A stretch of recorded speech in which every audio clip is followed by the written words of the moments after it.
Apple's just done something really amazing for AI, but it isn't what you think I'm talking about. In fact, if you go on the web at the moment, people are criticizing Apple over Apple Intelligence, and it's been delayed, and is it doing enough, and how's it interacting with Siri, and when will that sort of fully come to market? But what they've done isn't about that. What it's done is release the new M4, and in particular, the M3 Ultra Max Studio. And the reason that's of interest to us and to VFX professionals is because it provides an incredibly strong platform for doing machine learning, AI, LLM work locally, as in not in the cloud. Now, there are a bunch of reasons why you won't want to do stuff in the cloud. I mean, if you're doing consumer stuff, sure, cloud is great, right? But if you're doing serious professional work, well, then you have a couple of issues. Firstly, security, right? There's a lot of concern about having stuff uploaded to the cloud.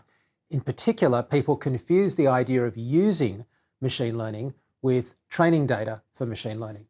So clients will say to you, we don't want your stuff on the cloud because we don't want some company out there, when we're working with a machine learning tool, stealing our IP.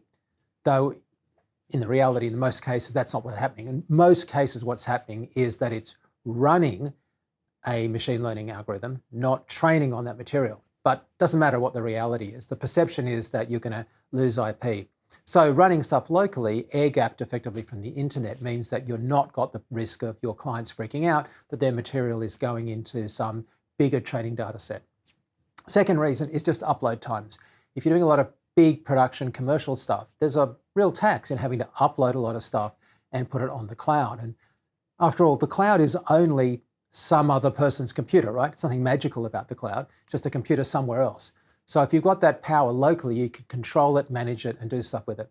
And the third reason is just how fast it runs, like how much you can really throw at a problem and then manage that interactively so that you, as has always been the case, can iterate on your work. So the example that we've been looking at is doing stuff that's up-resing, taking low-quality footage and up-resing it to high-quality work. And there's a couple of scenarios here, right? One of them is you want to just take some footage that's archival and take it up, say, to 4 or 8K. The other example is I've got elements that I'm trying to incorporate in a high-resolution plate. So if my background plate is already 4 or 8K, there's not much point trying to comp stuff in if it's low res because it'll clearly not match. Well, we've been using Topaz's Video AI 6 to do a bunch of tests on the new M3 Ultra. We got the M3 Ultra, we loved Topaz, so we thought, hey, let's just hit it really hard and see how it can work for production. And the answer is darn good. Now, Topaz actually has 2 versions of their most cutting edge stuff. They have this high-end model inside Topaz's Video AI 6, which is what we're using, which is very memory intensive, really takes advantage of the M3 Ultra. But also they have a new thing called Project Starlight, which only runs in the cloud.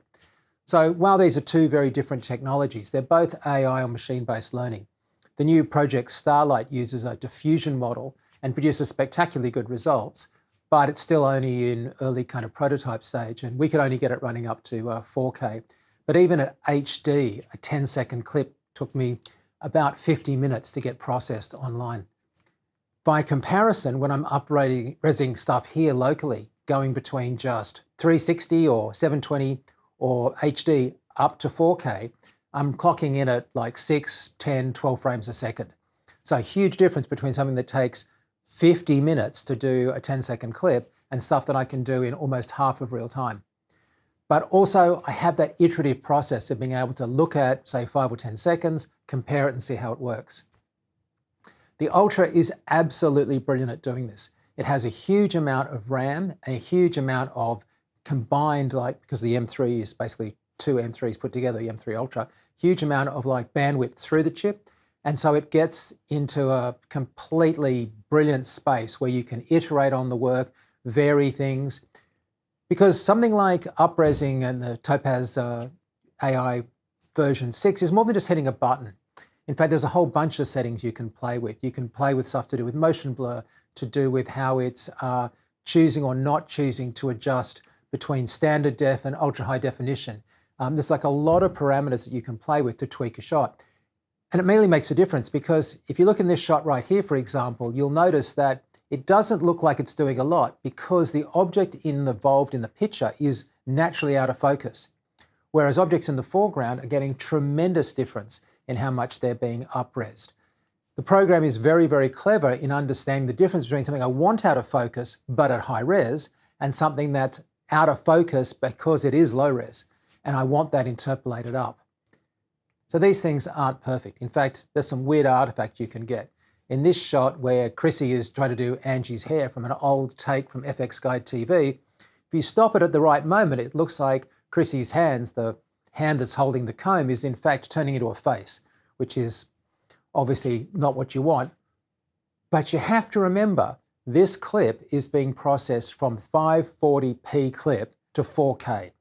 That just shouldn't work. That just should have no usable results. But the bigger case is what I started the discussion with, which is, can I take a element that isn't at, say, 4K and up-res it to 4K when doing it in sort of a comp setup? So in Nuke, what we've done is we've built a little setup where we're comping this shot, and we've taken it up to 4K before we've taken it in, but as a green screen plate. And as a green screen plate, it's providing a really nice, sharp and clean up-resing of the HD footage to 4K, and it's not producing ringing nor temporal artifacts which would cause boiling on the mat. In fact, it's a real success story for being able to produce something that looks really, really appropriate for the background environment. Now, of course, Nuke can up-res things, and simply scaling something up isn't normally a problem. But if you're talking about keying stuff with fine hair detail and stuff, you need to be able to maintain what is in and out of focus.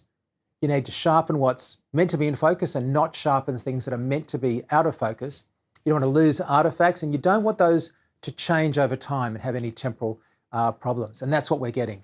So a great combination and a great application of a reason why you might want to go out and buy a new, incredibly expensive, let's face it, it's not cheap, but a really, really amazing, robust M3 Ultra, and then use it in production for doing really complex AI work. So for all the details on what we did, go and check out our main story at fxguide.com. If you like this video, don't forget to subscribe below. I'm Mike Seymour. See you.